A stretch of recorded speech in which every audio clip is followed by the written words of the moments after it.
The sky over Jerusalem is still gray when a servant girl slips out of a side door in the governor's residence, a folded scrap of parchment pressed flat against her palm. She moves fast. She does not look at the soldiers stationed along the colonnade. She has one task, and she has been told to complete it before the sun climbs any higher. You are watching a message begin its journey to a man who has no idea it is coming. That man is sitting right now in a private chamber, being dressed by a servant who fastens the clasps of his toga with hands that are visibly unsteady. Not from cold, it is already warm. His name is Pontius Pilate, and in a matter of minutes he will walk out onto a raised stone platform and decide the fate of a prisoner who has said almost nothing in his own defense. You would think the powerful man in this story is Pilate, governor, Roman prefect, the only man in Judea with the legal authority to execute or release a condemned prisoner. He has soldiers. He has the full weight of an empire behind him. But watch his hands as they lace up his sandals. Watch how many times in the next hour he will stand up from his chair and sit back down again. Something about this particular morning is already wrong, and it isn't wrong because of the crowd gathering outside his gate. There is a message coming for him. He does not know it yet. This is not a story about an execution. This is not a story about a trial. This is not a story about Rome crushing a rebel from the provinces. This is a story about the most powerful man in the room becoming, by the end of it, the most afraid person standing on that stone platform.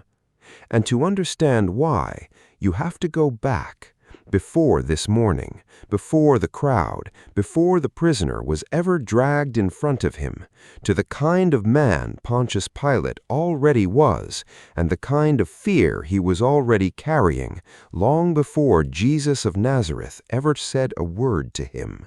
Here's what most people miss about Pontius Pilate. By the time Jesus stands in front of him, Pilate has already been governing Judea for years, and it has not gone well.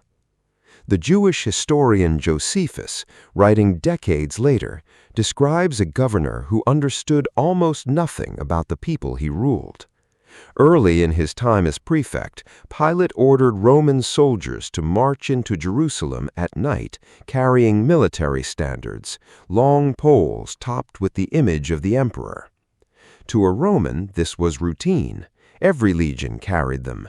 But to a Jewish population forbidden by their own law to make engraven images, waking up to find the emperor's face staring down from the Temple Mount felt like a deliberate insult. You can imagine the crowd that formed.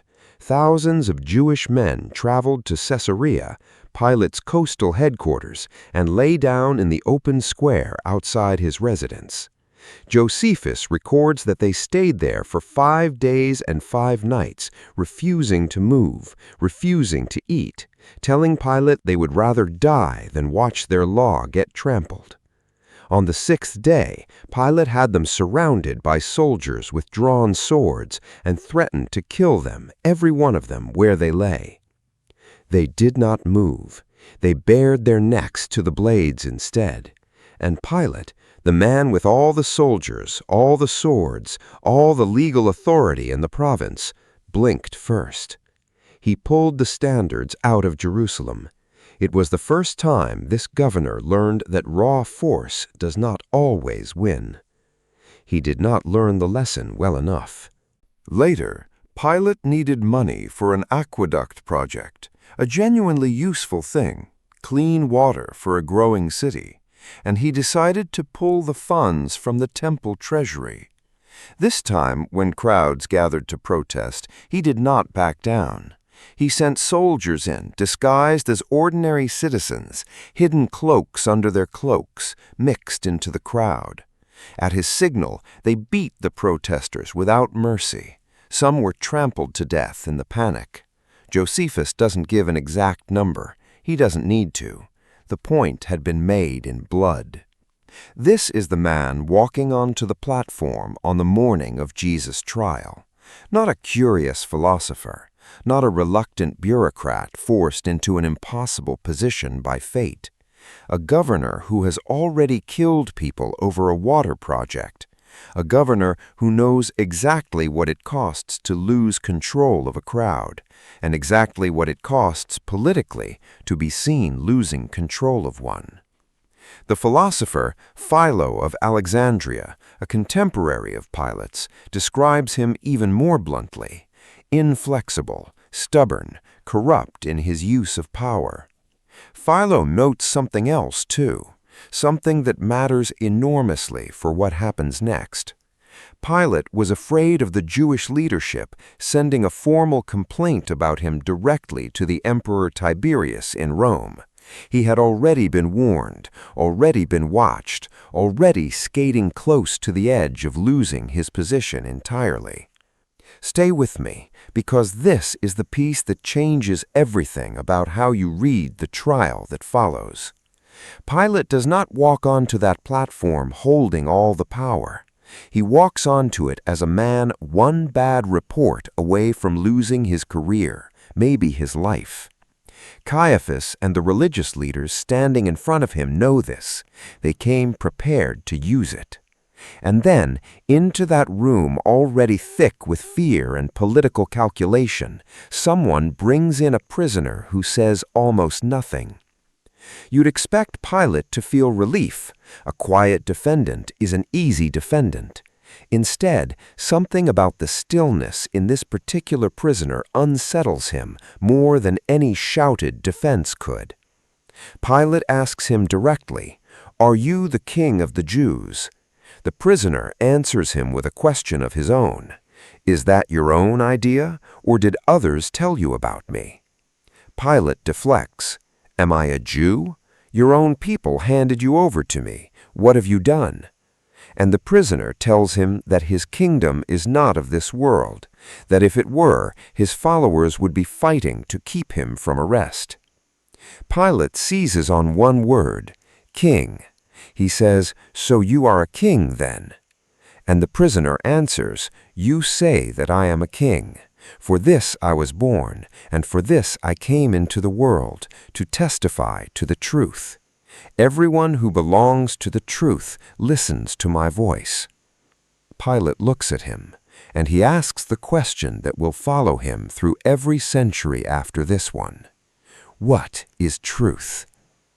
The Greek word underneath that question is aletheia, truth, but with a deeper shade than we usually give the word. Not just accuracy, not just facts lined up correctly. Aletheia means something unconcealed, something laid bare, something that cannot stay hidden once it has been seen. Pilate is standing 3 feet away from it. He doesn't wait for an answer. He turns and walks back out to the crowd. Now watch what happens next, because this is where the trial stops being about a prisoner and starts being about Pilate himself. Before we get there, if this kind of story does something for you, hit subscribe, because we cover moments like this every week, the places in Scripture where an ordinary person collides with something they cannot explain away. And drop a comment telling me where you're watching from. I read every one. Here's the part nobody tells you about what happens in the next few minutes on that platform. Pilate is about to make 3 separate attempts to avoid deciding anything at all, and every single one of them is about to fail. Pilate's first move is simple. He tries to hand the problem to someone else. When he learns that Jesus is a Galilean, he realizes he has an exit. Galilee falls under the jurisdiction of Herod Antipas, the tetrarch who happens to be in Jerusalem that same week for the festival. Pilate sends Jesus to him under guard, and for a moment you can almost feel the relief in it. Someone else's decision now, someone else's risk. Herod is delighted at first. He's heard about this prisoner for a long time and hopes to see him perform some kind of miracle, like a curiosity brought in for entertainment. But Jesus says nothing to him, not one word, no miracle, no defense, no argument. Herod's soldiers mock him, dress him in an elegant robe as a joke, and send him back to Pilate. Pay attention to this. Luke's gospel adds a small detail that's easy to skip past. Herod and Pilate, who had been enemies before this day, became friends because of it. Two political rivals bonded not by anything noble, but by a shared prisoner neither of them wanted to be responsible for. The escape route closes. The decision comes back to Pilate's hands. His second move is to offer the crowd a choice. There's a custom at the festival, a kind of political theater. The governor releases one prisoner each year, whichever one the people choose. Pilate brings out two options. One is Jesus. The other is a man named Barabbas, described in the Gospels as an insurrectionist, a man involved in a riot that ended in murder. You would think this is an easy contrast, a convicted killer against a man who has been found guilty of nothing. Pilate clearly believes the crowd will choose the obvious moral choice. But Caiaphas and the religious leaders have already moved through the crowd, stirring it, shaping it, before Pilate ever asks the question. And when Pilate puts it to them, "Which one do you want me to release?"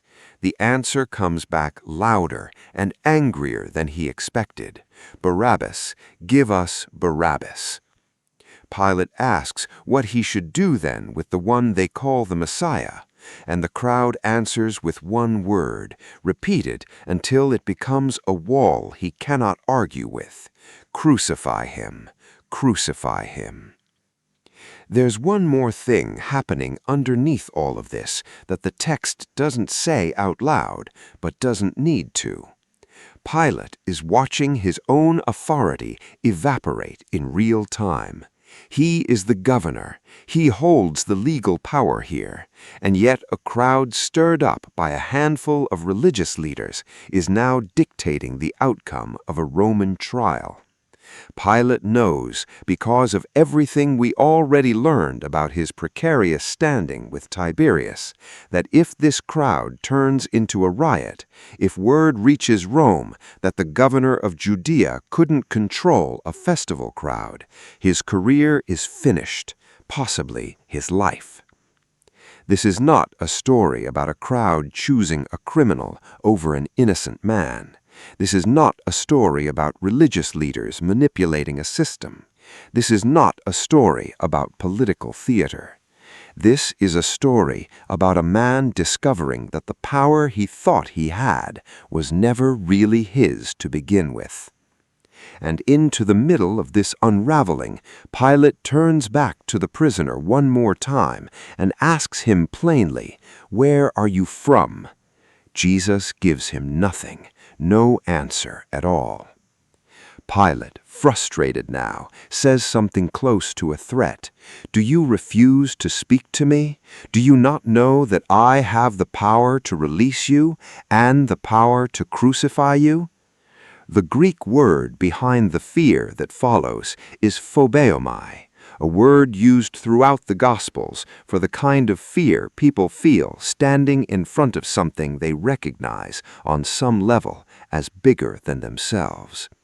It's the same root used to describe the fear of the shepherds when the angel appears to them in the fields outside Bethlehem.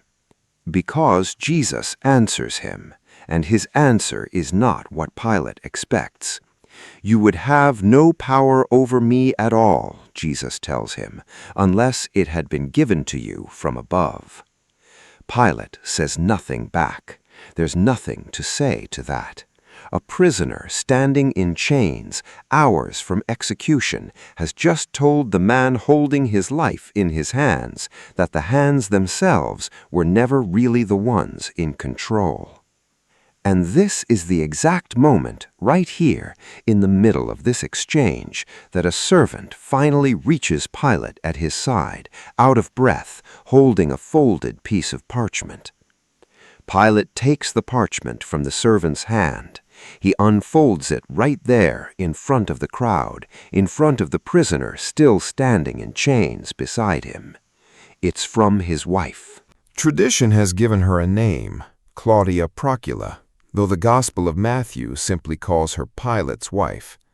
Whoever she is sent word in the middle of a Roman trial, which was not a small thing to do, and her message is short.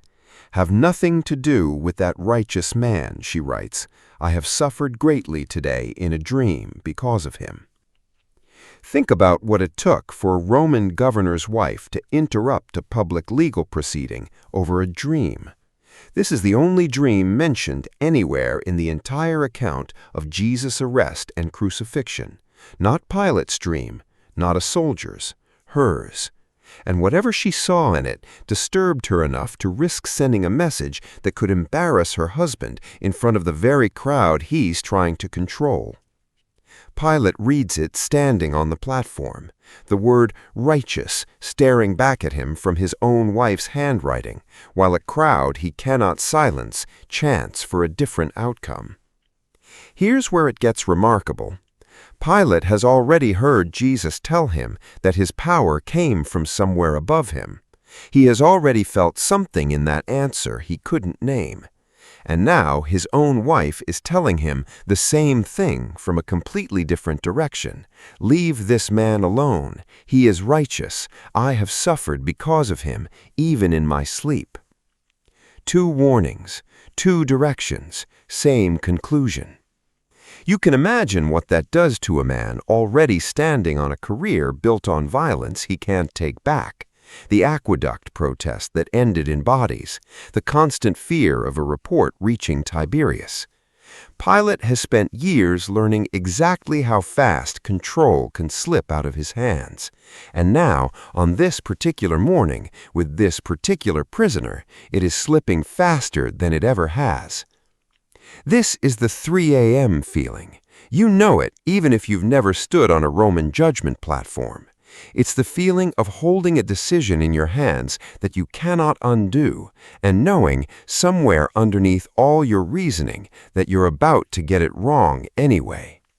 A parent staring at a hospital consent form, someone reading a resignation letter they haven't sent yet. Anyone who has ever sat with a choice at the exact moment before it becomes permanent, feeling the weight of it settle into their chest. Pilate stands up. He calls for water, and in front of everyone, he washes his hands. "I am innocent of this man's blood," he says. "See to it yourselves." It is the emptiest gesture in the entire story. Water was never going to be enough. He knows it. You can tell he knows it, because a man who genuinely believed himself innocent would not need a symbol to prove it to a crowd. The crowd answers him back, and their answer is worse than anything Pilate expected to hear that morning. "His blood be on us and on our children." And Pilate, governor, prefect, the man history would later carve into stone at Caesarea, the man archaeologists would dig up 2,000 years later on a limestone slab bearing his exact name and title, proof he was real, proof this morning actually happened, hands Jesus over to be crucified. Not because he believed him guilty, because he was afraid of what it would cost him if he didn't. So why was Pontius Pilate terrified of Jesus? Not because Jesus threatened him, not because Jesus raised his voice, or made a single move against him, or said anything close to a warning. Jesus barely spoke at all. Pilate was terrified because a man with no soldiers, no political standing, no way to defend himself in any court, walked into that trial and stripped away every illusion Pilate had about where his power actually came from. Here's what I want you to carry out of this. First, the truth about what happened. Pilate did not condemn Jesus because he believed him guilty. All gospel accounts agree on this point. He said it out loud more than once, "I find no guilt in this man." He condemned him anyway because the cost of releasing him felt higher in that moment than the cost of his own conscience. Second, what that means for you. Most of us will never stand on a judgment platform, but all of us eventually face a version of Pilate's chair, a moment where doing the right thing costs something real, and doing the easy thing costs nothing but your integrity. Pilate had a warning from his wife. He had a warning from his wife's dream. He had every reason to stop, and he washed his hands instead of using them. And third, and this is the one I want to leave you with, Pilate asked a question he never stayed around to hear answered. What is truth? He was standing 3 feet away from the answer, and he walked out before it could reach him. How many times have you done the same thing? Stood close enough to something true, felt it, and walked away anyway because staying would have cost you something? Which part of this hit you the hardest? The note from his wife? The question he never waited to hear answered? Or the water that couldn't actually wash anything away? Tell me in the comments. I read every one. Because in the end, Pontius Pilate did not fear a rebellion. He did not fear Rome. He feared, for a brief morning on a stone platform in Jerusalem, that everything he thought he controlled had never really belonged to him at all.